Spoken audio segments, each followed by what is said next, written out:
Hello, friends, and welcome to the Run Breiter Podcast. I'm Sam Breiter, and I am joined here, of course, with our co-host Colleen Mock, who, if you're watching the video version, is holding Sonic the Hedgehog. Do you feel fast? Zoom, yes. Zoom. And we are going to be talking about speed quite a bit today because we are going to be sharing with you some of the interesting things that have been going on within the sport of running. It has been a really exciting new year over the last 2 months in the sport of running. But honestly, looking back at the last 12 months, at least from what I'm seeing, and I'm not someone that has constantly throughout my life been following the sport of running from a spectator standpoint, but I feel like there is a astronomical amount of world records, specifically in distance running, which is really my favorite part of running, over the last 12 months. Any thoughts on that from you, Colleen? Yeah, I'd have to agree. I mean, I definitely, have not followed competitive running as a sport, hardly at all. Even whenever I started running, a lot more and getting into racing, I was like, people do that? It was still, odd to me. I just thought that, I'd heard of people doing marathons, but it hadn't, occurred to me that there were, huge followings for it. Yeah, for sure. So, I think whether you like the spectator part of the sport or not, spectator part, I may have said spart, I think this episode is going to be valuable for you if you are someone who's out there and trying to set your own personal record, because the truth is, I think a lot of the reasons why some of these records have been broken recently can perhaps be a way that you can maximize your own potential if you kind of take some of these practices and just awareness about what's going on in the world of running and you apply it to your own. But I'm going to start with some of the world records. We'll talk about each and have a little bit of a discussion. So first of all, in the men's 3,000 meter, we're going to start with men's and then we'll do the women's. Men's 3,000 meters, for those who don't know, Norwegian runner Jakob Ingebrigtsen, he shattered the 3,000 meter world record, clocking in at just 7 minutes and 17 seconds. He did this back in August 25th of 2024. This record stood since 1996, the year I was born, as well as Colleen. Just kidding, you were 97. And it was broken by over 3 seconds. So a very impressive world record. Any thoughts on that from you, Colleen? I mean, that kind of fits with Jakob's whole vibe, right? He doesn't like to do things just barely. Yeah, absolutely. Yeah. And on the topic of Jakob, another world record that was actually set just, it was a couple days ago. February 8th, actually, got the date here. So a week ago from when we're filming this podcast. It was very interesting because the American Yared Nuguse set the indoor mile world record with a time of 3 minutes and 46 seconds. And then just a couple days, you remember what happened? Yeah, Jakob Ingebrigtsen came in and got it back. 3 minutes and 45 seconds for the Norwegian, yet again breaking another world record just shortly after Jared had done it. And it was a record that was very impressive by Jakob because not only did he set the mile world record, which mile is 1,608 meters, I believe is the exact number. A lot of people think it's 1,600. It's 1,608. He actually also, within that race, if it was just solely that race, would have broken the indoor 1,500 meter world record. I don't know if you knew about that, but the time that he passed the 1,500 meter would have been a world record. So very impressive in some of kind of those mid-distance running records, but something amazing happened actually the day that we're filming this episode, which was really the motivation, I think, to get on and talk about, some of these records we've been seeing. In the half marathon world, Jacob Kiplimo broke the half marathon world record, being the first person ever, to our knowledge, to break 57 minutes in a half marathon, posting a time of 56 minutes and 41 seconds. The most recent world record, I think, was like 57:30 or so. And so another very incredible world record. And any thoughts on overall what we're hearing about on the men's side? I mean, I just think that it's impressive, and it continues to show like how we can advance whenever we have more opportunities for growth. I think there's been a lot of developments over the past like couple decades that have allowed athletes to really tap into their full potential, and I think we're seeing like the benefits of that.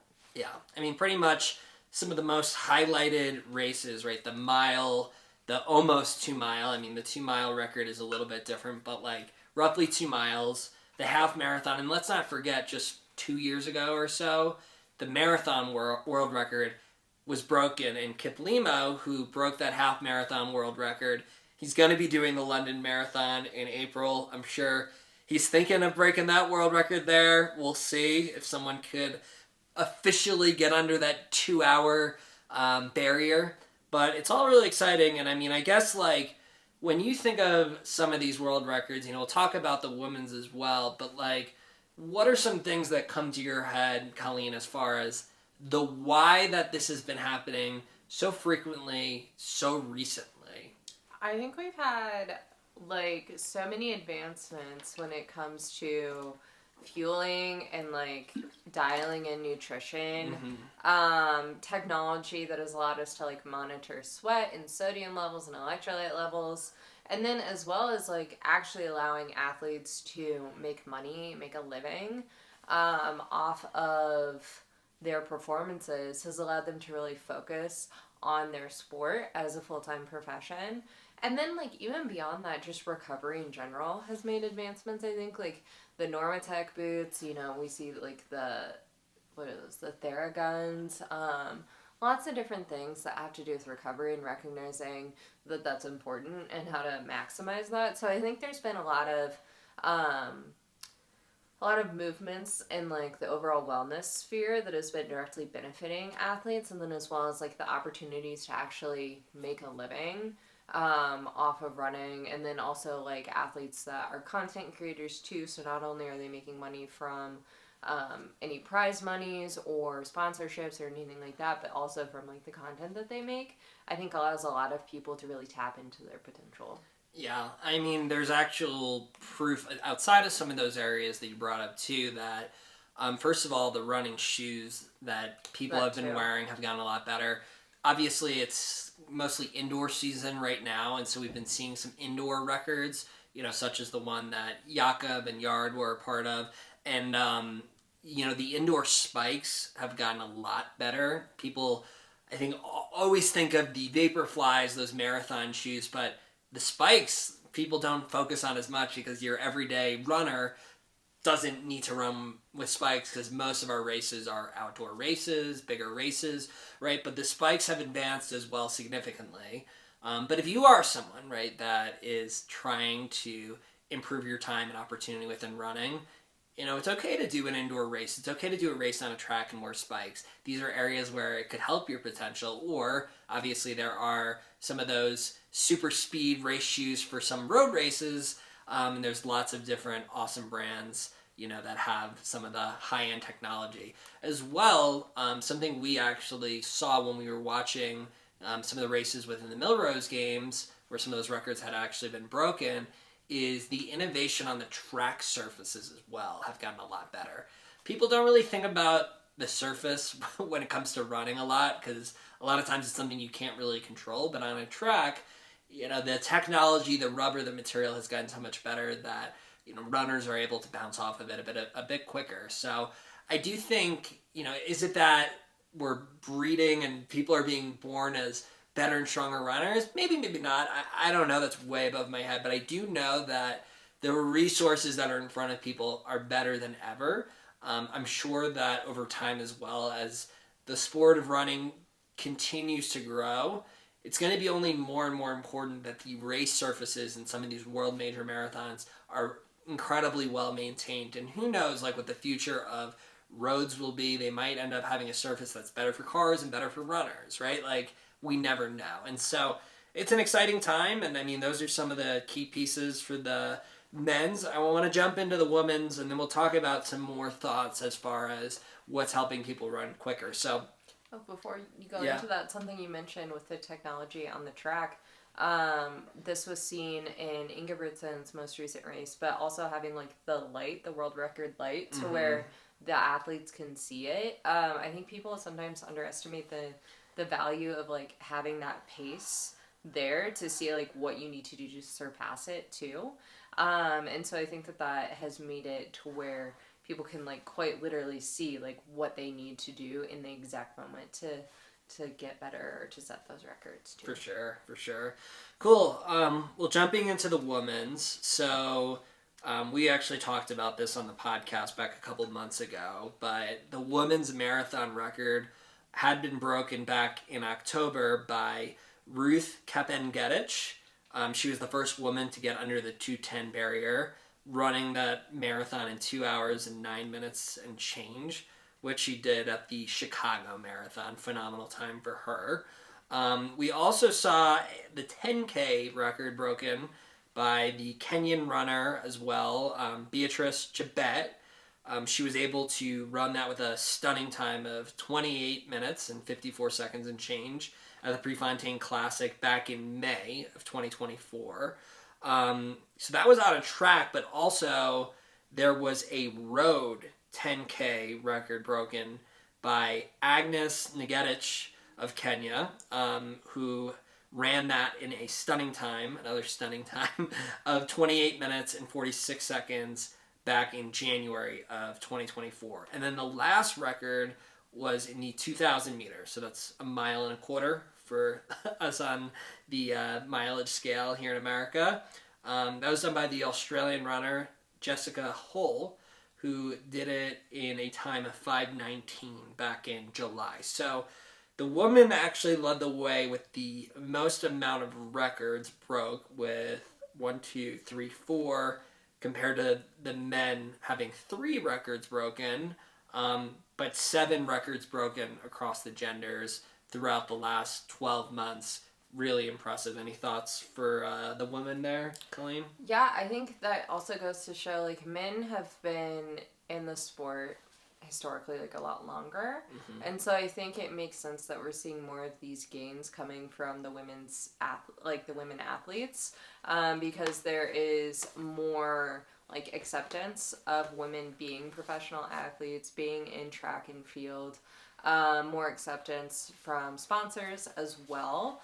And just like overall more like ability for women to participate in athletics and sports. And so I think it makes sense that we're seeing a lot more of the records being broken on the women's side.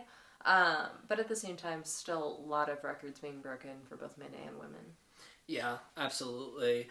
And, I think something that is also fairly interesting about all of this is that none of the records that we share that were broken actually occurred at the Olympics. I don't know if you realize that. There was definitely some records that were broken at the Olympics as far as like the sport of track and field, but in distance running, there wasn't. Well, there were Olympic records set, but not Olympic records, but not the fastest time ever ran for a specific distance in the world. I have some thoughts as far as why, but I'm curious if you have anything that you think contributes to this. Well, if we're talking about like distance specifically, like the marathon, for example, like the marathon course for the Olympics was like designed to be hard. It was not designed to be like fast. So they wanted to see who could race like a hard, challenging course and still do incredibly well.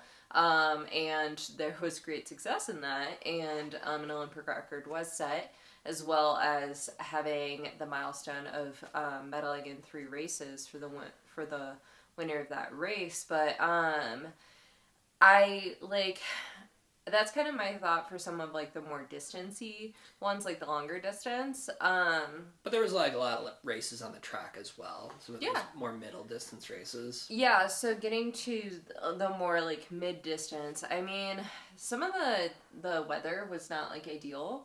Especially whenever we saw like the women's 100 meter, if we're going to like the short distances, it was like raining a lot. There was COVID that was going around, like some of the athletes, like Noah Lyles, he had COVID whenever he raced the 200. But I think it was like really hot from what I'm remembering with the Summer Olympics, and I think that can take some away from the speed. We saw that with the marathon too. But then as well, like, obviously the Olympics are a huge deal, but I wonder if people focus more on like some of the World Championship or Diamond League races in a way that could be like harmful from the Olympics. I don't know. Yeah, I mean, I agree with a lot of the points that you have. I personally, and listen, at the end of the day, neither of us are Olympic athletes. We're not coaching these runners as well. So only the runners probably have the strongest opinion on the why. But in my honest opinion, as far as the reason why we don't see as many of those records being broken is the fact that the goal of the Olympics is to win, right? Goal isn't to run a specific time. Now, you can often win by running a specific time, yes, but there are strategic ways within those races that different runners find success. So, for example, some runners might know that someone that they're concerned about specifically in that race might go with the pace a little bit more. And so there might be a runner who starts off a little bit faster to make someone who they're concerned about tired early. So when it comes to the final kick of the race, they're not as concerned about them towards the end because they use too much energy at the beginning, right? There is pushing and shoving and bumping potentially that might happen a little bit more than a standard race. There's a lot of different competitive areas that result in, people get boxed in, right? And some people treat it too slow as well because they might want it to be a sprint towards the end. So I think when you're focused on winning a race, the time becomes, I think, a little bit less important. Now, with that said, why I think it's important to reflect on this is that I think there's a lot of times where regular everyday runners might be going out and trying to set a PR. And a way that they do that within a race is they almost get interfered by what other people are doing, which can then potentially alter their ability to go out and PR. Maybe you're going and you're running with a friend and your friend is running at a certain pace that might be a little too advanced for you early on and you try staying with them and that's difficult. Maybe you're in a certain pace group, right? And that pace group goes out too fast. Or maybe you're hearing about certain conditions or certain things within the race to know and you're altering your plan and your strategy based on that, right? I think all in all, there's a lot of noise and there's a lot of distractions that can come within the sport of running, but what we do know is that consistently running a certain pace, as well as perhaps at certain races incrementally improving that pace, is the best strategy to run your best time.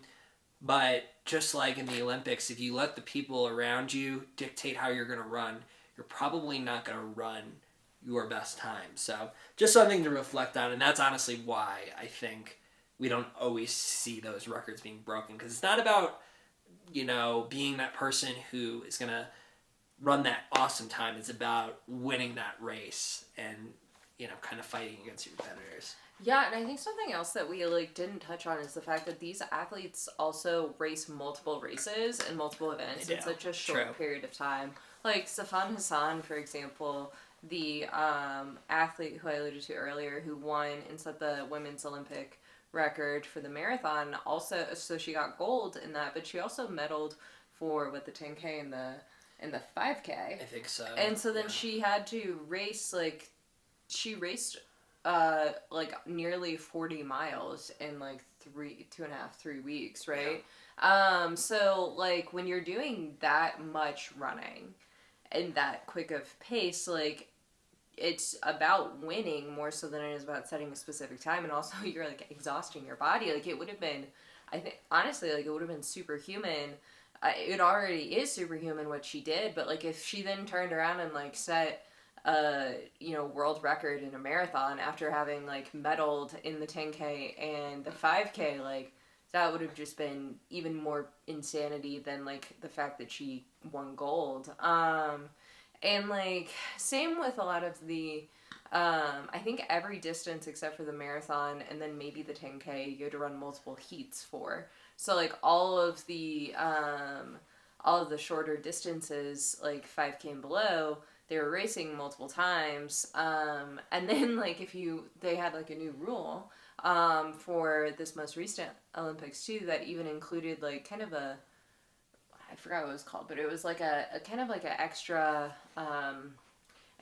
round, so that if you didn't like do well enough in the first set of heats, you could do an additional heat to try and make it to the next set, and then that's another couple races for certain athletes too. So like I think that also would take a play. Yeah, and I mean I think the big thing to reflect on, for you the viewer, if you're a runner and you're listening to this and curious how this affects you, perhaps it's like so many new runners who get like ultra excited about the sport might commit to a lot as far as doing a lot of races in a short time. Like once you start really enjoying the sport and finding love and passion. And I've been like criminal to this as far as getting like really just into it at certain times of my life. And there was a stretch where I did 4 or 5 marathons within a 6-month period, right? And guess what? The first one I ran was the fastest time out of the 5 that I had done. And there's a reason for that. It's because the body needs time to recover and restore. And even if you are a professional athlete, you have the best medical care, best nutrition, all of that, you're not going to always run your best possible time for you. You rarely will. But let's reflect. We're seeing a lot of these world records being set now in January and February. This is now, 6-7 months after the Olympics. A lot of these runners were not running after the Olympics. They took the rest of the year just to build and train. And now they're coming in and they're breaking world record after world record. We actually forgot there was one other world record that I must have missed in my research, but Fisher also had set a world record too. Oh, Grant Fisher actually set 2. He set 2 world records In the past week, I think. Yeah. Yeah. So actually the men have the lead.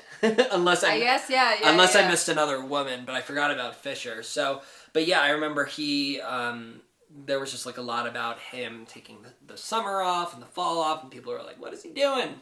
And guess what? Now he looks healthy, he's feeling good. And so off seasons are clearly important and are proven to be successful among these athletes.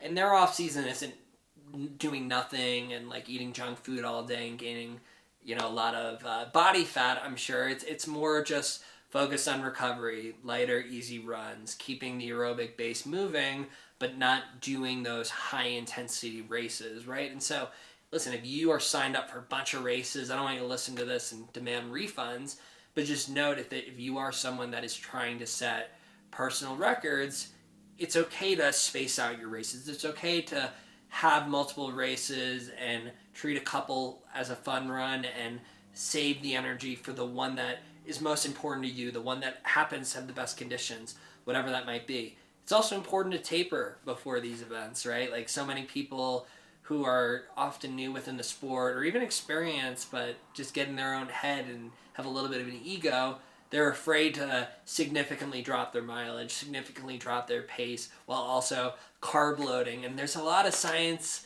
and success stories that have really proved that if you want to maximize an effort, you have to do those things to show up and run a hard time. And I think that's part of it is like that information is out there about those things that work, right? We all had never heard about the whole 80-20 approach, and then suddenly overnight it felt like every content creator was talking about it. That wasn't because a content creator made it up and decided. No, there was like a scientific study that proved that 80-20 worked, and then everyone started spreading it because so many people had been PRing after doing it, right? And so everyone had their own individual success stories when they were doing that. Do you have something to add? Okay. you sounded like you were about to say something. But yeah, I mean, I think that is, certainly a big piece of this. And you were talking about nutrition earlier as well. I mean, Colleen, I'm curious, like, when you first started running back 10 plus years ago at this point, I mean, like, what were you eating before a run? I can only imagine. I'm saying that because the things that I were eating were quite bizarre. I mean, I think I actually wasn't eating anything, which is perhaps more concerning. Yeah. And like the concept of eating during running was like not even one that I'd heard of. Like there were times whenever I was in college and I would go and I would run for like 2-3 hours at a time, and I didn't have like food or water with me. I didn't have any sort of fuel. I would like, stop at a water fountain if I could like find one. It's honestly a miracle that I didn't like pass out or like die of exhaustion. But like, or get injured, honestly, beyond like those extremes that I gave. But like there was nothing that I was like eating. I mean, before cross country meets, like our coaches would tell us to carb load, and that was like, okay, so you have spaghetti the night before, and that's it. Like there wasn't more to it than that, really, at that time that I'm aware of. And like this was also right around the time that like Gatorade came out with their first like gummy tablets, the blocks, the performance blocks, yeah. And like I remember getting them whenever I was playing soccer, and my parents and I's brilliant idea was like to ration them out, but like you're supposed to eat the whole thing. Like there's not that many calories in the one like container of it, and so you're supposed to eat all of them at once. And we're just like, oh, I'm sure like a couple will work. It's like this, like you don't know that at the time because it's like it's a brand new concept. Again, the thought of like eating while running was just like so out there. Like I didn't even think about eating while doing exercise until I got into cycling. Yeah. And then I like ate peanut butter like in the middle of a bike ride. Like it was bizarre. Yeah. People very often, and I was one of those, right? We're fasting before big training runs, big races. That was very common. There was a lot of just low quality sugars that were often being eaten, and you might be someone who still eats this way, right? Like Gatorades, with super high amounts of sugar, and low sodium grade, thinking that you're getting like the full source of electrolytes. I would eat a lot of candy before runs, chips, a lot of just processed ingredients, 50 ingredients sort of things, bars that thought it was healthy but there's chocolate and all sorts of other things in there that's not like great. I would eat protein bars before I ran, which is the exact opposite of what you should be doing. And like once I did start eating before running, it was a protein bar, which literal opposite of what you should be doing. And now these athletes, right? And I'm not saying you have to do this as an athlete or whatever you consider yourself. They have personalized nutrition plans. They get the best products, best high quality things. They're not eating things that are mega processed. There's different diet types depending on one's genetic makeup. I'm sure there's plenty of runners who are vegan because they've gone through certain levels of testing and it's proven that they have more natural energy and they're able to be faster and run longer on a vegan diet. Others might be that way on more of a ketogenic diet, right? I mean, everyone has a different makeup, and the only way you can find out is either going through trial and error or like doing the actual research and getting a lot of different testing done. But that I think has a huge contributing factor here. And, there's opportunity for you to figure that out. I mean, you don't have to go through as many motions, but I think at least trial and error and seeing like what works for you is great, right? I went on a run this morning. I had a cup of coffee with honey in it, and then I had a piece of challah with olive oil. I felt great during that. That was really just a caffeine stimulant, carbs in 2 different sources, some natural sugar, and then like a healthy fat. Right? And like those are all the things that you ideally want to have before a run, but it was a little bit of an obscure sort of meal, but it worked, right? And I ran 8 miles, I didn't cramp up, I wasn't tired, and I just felt consistently good throughout the run. Am I going to do that again? Absolutely. Maybe do it every time, maybe not, but if I'm going to try something else, we'll see how I feel and compare it, right? You got to be viewing your running, your nutrition the same way. And if you're doing something that doesn't feel right, if you're cramped up, if you're feeling exhausted, now it might be because you're new into running, but it also might be because you're having something that your body doesn't agree with. So trial and error, trial and error.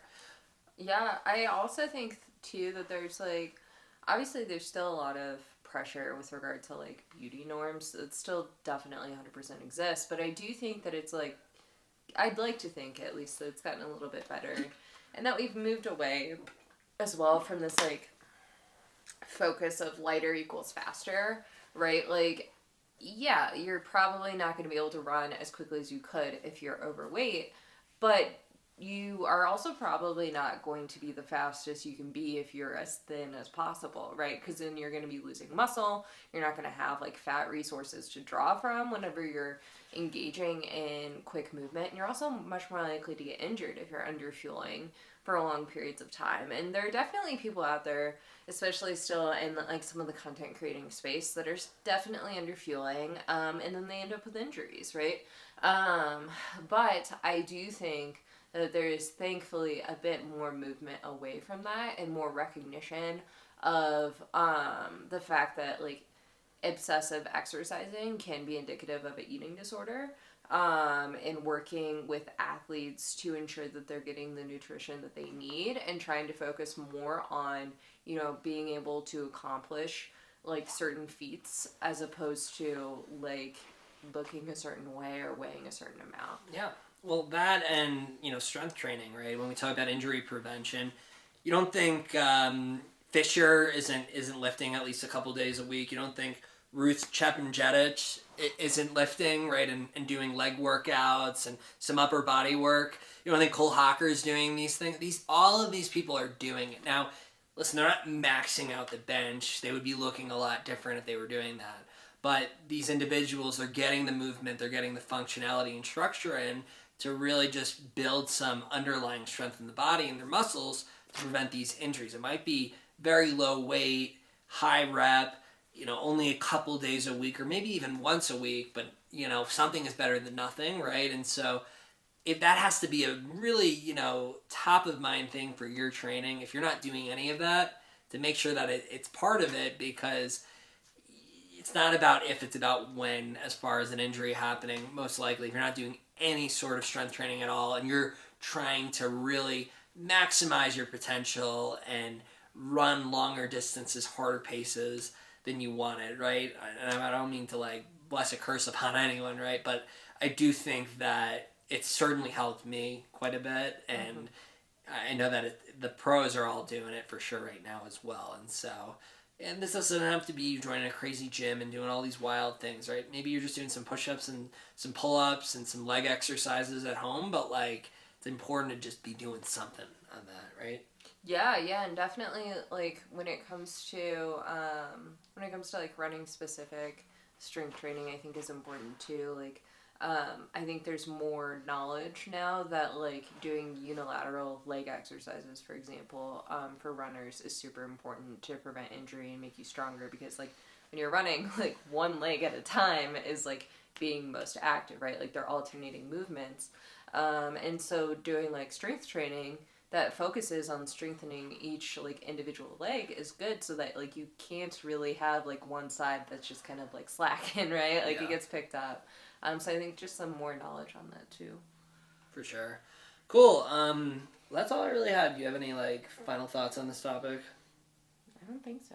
Cool. Well, you know, I would just say that if you're someone who's going after a specific personal record, we shared a lot of different areas as far as what we're seeing the pros doing that you could perhaps apply into your own training. I think the biggest thing to know is that this sport has and will continue to grow. And so the amount of resources, money being invested to the different clothing you wear, the race experiences and opportunities, the different recovery methods, they're going to be there, right? And they're there as a resource. You either take advantage of those things or you don't. But I do think if you want to be someone to really take it to the next level, investing in yourself, whether that's just taking the time to learn or putting the time into a certain activity, or maybe financially putting that into something that can help you, I truly think is important and will help you be able to run longer and run at an improved, you know, pace or distance, whatever it is you're trying to go after. But try also seeing, listening in and seeing what these runners are doing. I mean, there's a lot more TV coverage right now about some of the pros, and obviously social media is a big place. I think I've learned a lot just like following along to some of my favorite runners' journeys, and just taking a look at what they're doing, and taking what I think I could actually buy into, and what I don't, I'll leave that away, right? But it's an exciting time in the sport. I'm optimistic we're going to be seeing a lot more records broken. While I do like Yard Naguse perhaps a little bit more than Jakob Ingebrigtsen, I do think it's really cool that we did see the same record be broken more than once in the span of just a couple of days. I think it's really healthy for the sport to have things like that happen. It's just going to make these rivalries grow more and bring a lot more attention to the sport. So, just tune in on what's going on, get after your goals, and listen, if you need some more specific tailored help for your running goals, reach out to me. I'm still got some room for probably a handful, like probably 3 or 4 more runners that I got the bandwidth for as far as personalized coaching. So you can just go on my website, runbreiter.com, RUNBREITER, fill out the contact me form, and we can get you a personalized running plan built out. And that's all I really got. Anything else, Colleen? Don't forget to run brighter. Don't forget to run brighter. We'll see you again here real soon. Thanks.